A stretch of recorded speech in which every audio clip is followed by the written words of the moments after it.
બનાસકાંઠા જિલ્લામાં કાંકરેજ તાલુકાના રવિયાણા ગ્રામજનો દ્વારા તારીખ 18-10-2021 રોજ કરેલ દબાણ દૂર કરવાની લેખિત રજૂઆતનો ક્યારે આવશે અંત? બનાસકાંઠા જિલ્લા વિકાસ અધિકારી સાહેબ શ્રી જિલ્લા પંચાયત બનાસકાંઠાની રજૂઆત છતાં કોઈ નથી આવ્યો નિવેડો. બનાસકાંઠા જિલ્લામાં કાંકરેજ તાલુકાના રવિયાણા તાલુકે કાંકરેજના નીમ થયેલ ગૌચરમાં ભૂમાફિયાઓ દ્વારા કરવામાં આવેલ ગેરકાયદેસર દબાણો દૂર કરવા બાબતે ઉચ્ચ કક્ષાએ રજૂઆત કરવામાં આવી હતી.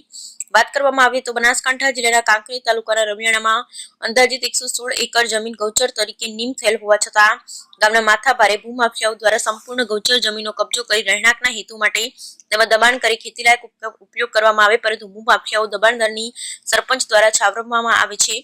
ગ્રામજનોની રજૂઆત બાબતે ભૂમાફિયાઓ વિરુદ્ધ ગુજરાત જમીન પચાવી પાડવા પર પ્રતિબંધક વિધેયક અનુસાર કડક કાર્યવાહી કરી ગૌચર ખાલી કરાવી આપવા સાહેબને ઉદ્દેશી લેખિત રજૂઆત કરવામાં આવી. ઉપરાંત રવિયાણા ગ્રામ પંચાયત દ્વારા 2021માં નોટિસો તેમજ સ્થળ તપાસ કરેલ હોવાનું રવિયાણા ગ્રામ પંચાયતમાં કામગીરી કરેલ હોવાનું જાણવા મળ્યું. રિપોર્ટ રામજીભાઈ રાયગોર, બનાસકાંઠા.